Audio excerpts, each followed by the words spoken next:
I put together a Miro board, and what this video is about is how to target your ideal audience. So there's 3 ways to target your ideal audience with Google Ads, and I'm going to also dive into which one I prefer when scaling e-commerce brands. So the problem that most business owners face, they think targeting Google Ads is just about demographics and interests like Facebook. They're throwing thousands of dollars at broad campaigns, watching their ROAS, CPC, CPA all decline as they scale. And then they're wondering why their customer acquisition costs keep rising while their competitors seem to grow. I'm going to show you why that approach is completely backwards and reveal the 3 advanced targeting strategies that separate profitable scaling on Google from just budget burning mediocrity. The first way to target your ideal audience with Google Ads in 2025 is by leveraging branded versus non-branded campaign segmentation. Most people think Google Ads works like one big funnel where you just throw everything together and sort of hope for the best. But here's what actually happens, and this is the most important thing that you'll learn today. This is where you basically separate your campaigns into 2 lanes. It captures people already searching for your brand and they know your brand, and also the other lane captures people looking for solutions that you can provide but you sort of don't know your brand actually exists. So think of it like,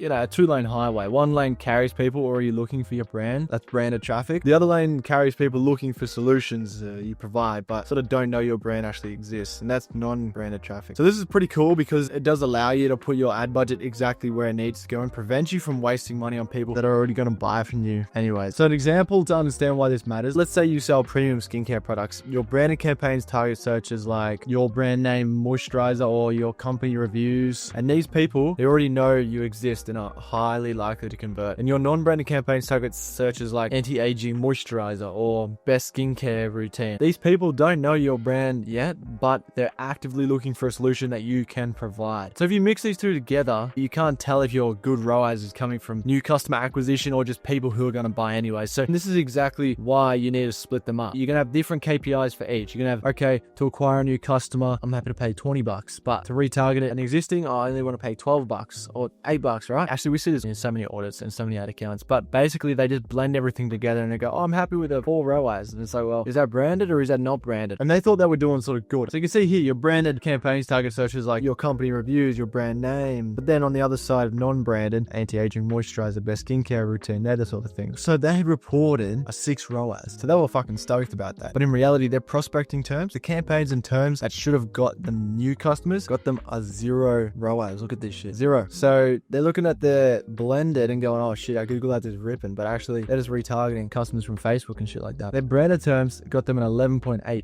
ROAS. So they're doing a great job targeting their existing customers and leads, but they're missing out the targeting altogether with new customer acquisition. And this relates to targeting because oftentimes when you lump your brand and non-brand terms into one sort of campaign, Google will cannibalize your spend towards branded terms, because if you set certain KPIs within your ad account and you blend your non-branded and branded, your Google ad account, it's going to spend more money. It's going to go, oh yeah, we're fucking ripping here. Let's spend more of the cash. The branded stuff, it's the easiest to convert. Typically on the accounts that we manage, we're spending like 60-70% on new customer acquisition, depending on the niche, but it's definitely above 50% most of the time. So a couple of cons to this is that it does require more complex account management, not just set and forget sort of shit, and you need to constantly manage your negative keyword list. Also, the initial setup can be pretty overwhelming for someone that's just starting out on Google Ads, because you have to create separate campaigns for each type of traffic and optimize them differently. Number 2, customer match and audience layering. So combining your existing customer data with Google's massive fucking reach. And this is the next best way to target your ideal audience with Google Ads, by leveraging customer match and advanced audience layering. So most people fuck up this part of the Google Ads strategy and they think Google Ads is just about keywords, but the real power, guys, comes from combining your existing customer data with Google's massive reach across search, shopping, and YouTube. Because this is where you basically upload your existing customer email list to Google, similar to what you do on Facebook, and then Google can go build audiences of people that look just like those customers. Plus, you can tell Google to exclude people that look like X or Y list. So you customer, you've uploaded this list, Google, find me more like this. You upload the list, and then customer or lead list, only send them this message. You can be very specific with this sort of stuff. Now, an example from a real campaign, as you guys can see, is this DSA prospecting. This is where you upload your CSV into Google Ads dashboard, which is in the audience manager. You can give it a name, new subscribers last 90 days. So for example, guys, Black Friday, Cyber Monday is coming up. All new customers that buy from you for the first time, or maybe they go to checkout but they don't purchase, you can then upload that that list, and then you can retarget them after BFCM. You can obviously get a list that didn't purchase, a list that did purchase. So like we got here, new subscribers to your email list last 90 days. You've labeled it as qualified leads, and then you upload it. And then a few ways you can use this list is scenario one, you create a high value customer list, right? Your top 20% of customers by revenue or purchase frequency, like the main customers you have, the top 20% of spenders, and these are your brand advocates. So you can create campaigns only targeting this segment for your higher ticket products. So if you're a beauty brand, you can push new products to this audience. You can push more expensive products to this audience. Scenario two, you can create an existing customer list. So these are just previous buyers, anyone that's bought from you. It doesn't have to be top 20. It's just everyone that's bought from you. And you can then exclude them from new customer acquisition campaigns. So if you're wanting to get new customers within your funnel, which everyone should fucking do, you can then go, okay, Google, do not go after upload a list, and then you'd say less like this, and you'd basically telling Google, okay, this list purchase from me, do not target this, and it'll go after other audiences. Scenario three, you create a website visitor list. So anyone that visits your website, and these are non-buyers, similar to that BFCM example I showed you. These people have previously viewed your website, so you could do this over BFCM. Then you can create campaigns to target these guys with exclusive offers to push them over the edge to buy. This is basically how you do it. You're combining your existing customers into Google's massive reach. Upload the list, as you can see, find me more like this Google, less like this Google, only send them this message Google, okay? And these are a few scenarios we dived into. An example here from a real campaign, as you guys can see, this is a DSA prospecting campaign for our client that sells gloves. We're excluding any purchases from the last 14 days, so we only target non-customers. So just an added side note here, within this campaign, we've already separated brand and non-branded. So this is an extra layer of targeting that is just helping us hone in on our target customers for this specific client. It's a great way to find your ideal customer and to scale across YouTube, shopping, and search campaigns. Exclusions, purchases, last 14 days. Type website visitors, excluded from this campaign. The only con that this way of targeting has, this only works when you have substantial customer data. So if you're someone just starting out, or you're starting Google and you're not spending a lot, this won't be applicable. But if you are just starting on Google Ads, or you've got a fuck ton of customers and a huge customer list, you can do this. Let's move on to the third one, customer acquisition bidding. So this setting is easy and just straightforward. Now, obviously, when setting up your campaigns, you could set location, basic demographics, as well as some of the other optimizations that we discussed today. But one overlooked setting is right in front of you, presence or interest setting. Here, you want to click on presence. This allows you to put your budget exactly where your customers live instead of wasting money on this broad demographics that don't fucking convert. So brand versus non-branded segmentation, customer match and audience layering. So here you got new customers, old customers, and you're retargeting. You're just separating it. Different KPIs, different campaigns, different strats. Someone that has not purchased from you before is going to need a different buying journey to someone that you're retargeting and then might buy again. Customer match and audience layering. You're telling Google you want more of this, less of that, and you can do it at the campaign level. And this is just a nice setting within Google Ads when setting up the campaign. Now, after scaling many e-commerce brands with Google Ads and last 30 days, 10 million spent, all we do is Google Ads. I can assure you that if you do these things, you're going to see a positive impact within that fucking ad account of yours. So you might be asking, Jackson, what's your favorite technique out of these three? And I would say it's got to be number one, and that is branded versus non-brand segmentation. Getting the right clicks, being able to go after the different KPIs and having a different journey for each of the branded versus non-branded can make a huge difference within your ad account. A very positive difference, no matter how much you spend. We have brands spending a few million a month. We have brands spending a couple of 100,000 a month. We have brands spending 5 figures, 4 figures. This technique, number one, it's applicable to every single ad account. Out of curiosity, you let me know in the comment section, what is your favorite way to target your audience with Google Ads? If it's one of these three or it's a different way, I'd love to hear it, and drop a comment or any questions that you have about this stuff, and I'll answer those as soon as I can. With that being said, hope you liked the video, and I'll see you on the next one.